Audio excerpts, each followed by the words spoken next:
Good morning student. आज हम पढ़ेंगे जनहित याचिका। एक उदाहरण है ना कि जनहित याचिका क्या होता है। मान लो कि सरकार किसी नदी पर एक बांध बनाने का निर्माण कर रही है ना, और मान लो यदि बांध बना तो करीब 50,000 लोगों के खेत या घर डूब जाएंगे। बांध बनाने का काम हो रहा है, ये सही है, लेकिन एक नुकसान ये है कि खेत या घर डूब जाएंगे, उनकी भूमि और आजीविका जो है वो चली जाएगी, उनकी जीवन प्रणाली पर गंभीर असर पड़ेगा जिनके खेत और घर डूब जाएंगे।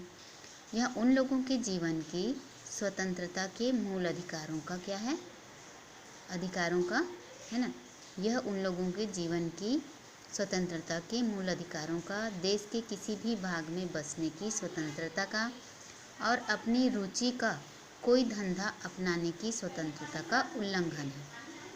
ऐसी स्थिति में इन लोगों के मूल अधिकारों की रक्षा के लिए उच्चतम न्यायालय में मुकदमा दायर किया जा सकता है, क्योंकि वो क्या है, उनकी खेत और वो डूब जाएंगे, उनका संसाधन है, जीने का सहारा है, वो सब छीन जाएगा। इसलिए वो क्या कर सकते हैं, मुकदमा दायर कर सकते हैं। 50,000 लोगों की तरफ से एक ही मुकदमा दायर किया जा सकता है, जिसको क्या कहा जाता है, जनहित याचिका। मतलब एक व्यक्ति के लिए नहीं, बहुत सारे व्यक्तियों के हितों के लिए याचिका दायर करना। ठीक है।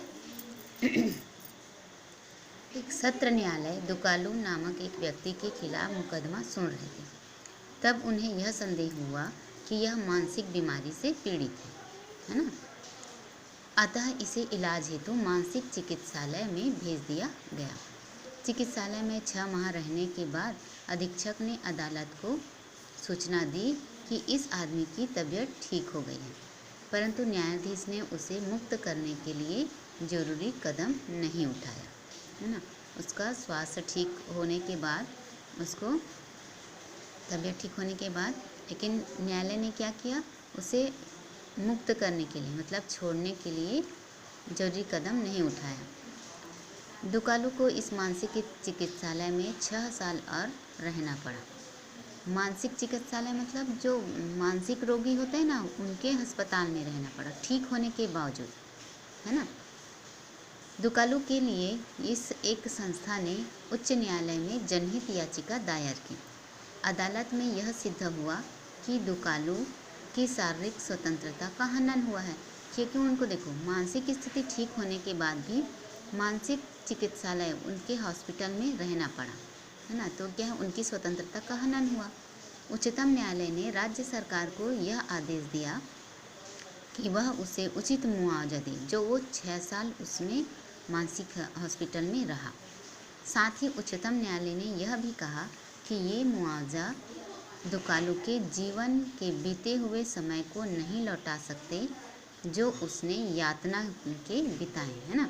उस समय को लौटा सकते हैं क्या, जो उसने 6 साल तक क्या है, मानसिक चिकित्सालय में रहा। और जानते हो मानसिक रोगी जो होते हैं वो कैसे होते हैं, है ना। अब है नागरिकों के मूल कर्तव्य। जिस प्रकार मौलिक अधिकार हमको दिए गए हैं, वैसे ही हमारे कुछ कर्तव्य हैं जिसको हमें पालन करना चाहिए।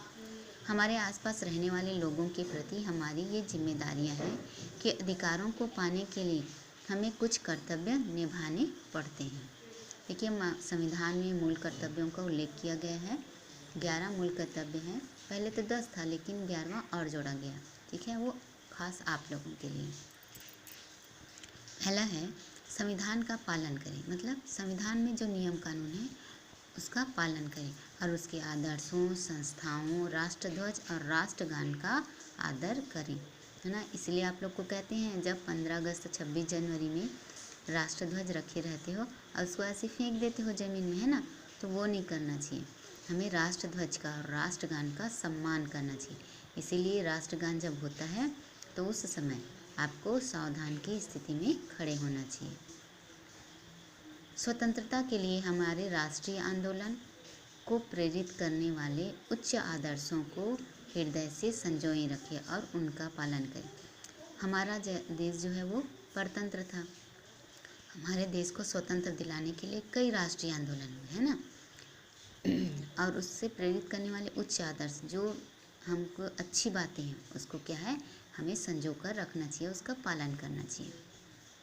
भारत को प्रभुता, एकता और अखंडता की रक्षा करें और उसे अक्षुण्ण रखें।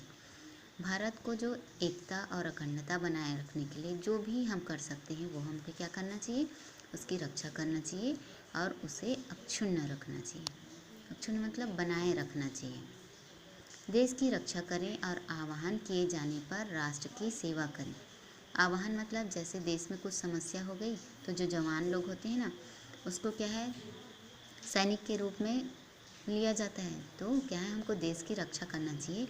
और आह्वान मतलब आवाज़ देने पर, देश में जब कभी भी समस्या हो और हमें अगर मौका मिलता है तो हमें राष्ट्र के लिए सेवा करना चाहिए। भारत के सभी लोगों में समरसता और समान भातृत्व की भावना का निर्माण करें, जो धर्म, भाषा या वर्ग पर आधारित सभी भेदभाव से परे हो। मतलब किसी प्रकार का धर्म, भाषा या फिर प्रदेश के आधार पर भेदभाव नहीं करना चाहिए। ऐसी प्रथाओं को, है ना, जो हमारे देश में ऐसी प्रथाएं हैं उसको त्याग करें जो स्त्रियों के सम्मान के क्या हो, विरुद्ध हो।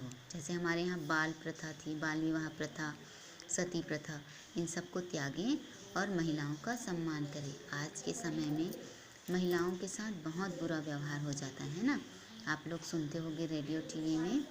तो आप सबके मन में स्त्रियों के प्रति, चाहे वो हम उम्र की लड़की हो, चाहे अपने से बड़ी माँ के दर्जे का हो, उसका सम्मान करना चाहिए। हमारी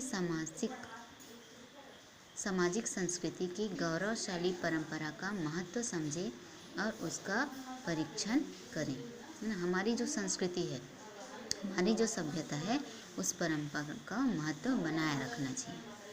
प्राकृतिक पर्यावरण को, जिसके अंतर्गत वन, झील, नदी और वन्य जीव हैं, रक्षा करें और उनका संवर्धन करें तथा प्राणी मात्र के प्रति दया भाव रखें। हमको क्या है, जो हमारे पर्यावरण में जितने भी चीज़ें हैं ना, उन सब का क्या करना चाहिए, वन्य जीव है, झील, नदी, उसकी रक्षा करनी। हम लोग क्या करते हैं, क्या बिस्किट का पैकेट क्या है, झिल्ली को पानी में छोड़ देते हैं, बहा देते हैं, वन्य जीवों को मार देते हैं। आज के समय में देखे हो ना, जंगलों में कितने वन्य जीव को मार दिया जाता है और फिर वो वन्य जीव जो बंदर हैं वो हमारे घरों में रहने आ जाते हैं। तो इनकी रक्षा करना चाहिए। वैज्ञानिक दृष्टिकोण, मानववाद और ज्ञानार्जन तथा सुधार की भावना का विकास करें। वैज्ञानिक दृष्टिकोण रखना चाहिए, मानववाद, और हमें मानवों के प्रति जो अच्छी बातें हैं उसको अपनाना चाहिए। ज्ञान का अर्जन करना चाहिए। हमें जहाँ भी ज्ञान मिल सकता है वो हमें स्वीकारना चाहिए। सार्वजनिक संपत्ति को सुरक्षित रखें और हिंसा से दूर रहें। सार्वजनिक संपत्ति आप लोग जानते हो, जैसे स्कूल है, अस्पताल है, सड़कें हैं, उन सब को क्या है, सुरक्षित रखना चाहिए। किसी प्रकार का नुकसान नहीं पहुंचाना चाहिए और हिंसा से दूर रहें, लड़ाई झगड़े से, है ना, तभी तो देश में शांति रहेगी। व्यक्तिगत और सामूहिक गतिविधियों के सभी क्षेत्रों में उत्कर्ष की ओर बढ़ने का सतत प्रयास करें, जिससे राष्ट्र निरंतर बढ़ते हुए प्रयत्न और उपलब्धि की नई ऊंचाइयों को छू सकें, है ना। हमें व्यक्तिगत मतलब स्वयं, और सामूहिक मतलब सबको लेकर ऐसी गतिविधि के सभी क्षेत्रों में जो ऐसा कुछ काम होता है ना, तो उसमें हमको क्या चाहिए, आगे बढ़ने का प्रयास करना, जिससे क्या है, राष्ट्र आगे बढ़ सके। हम लोग निष्क्रिय रहेंगे तो देश भी आगे नहीं बढ़ पाएगा, है ना। और ये लास्ट आप लोगों के लिए है ना खास, कि 6 से 14 वर्ष के बच्चों को शिक्षा प्राप्त करने के अवसर अभिभावकों द्वारा प्रदान करना। अभिभावक मतलब आपके जो माता पिता हैं, है ना। भारत का संविधान 2005 भारत सरकार विधि और न्याय मंत्रालय इसके संदर्भ में है, ठीक है। तो आप सबको जो 6 से 14 वर्ष के सारे बच्चे हैं उनको शिक्षा दिया जाता है ना, तो ये शायद 2005 में ही बदला, ठीक है, संविधान में जोड़ा गया है इसको। आज के लिए इतना ही, मैं प्रश्न उत्तर भेज दूँगी।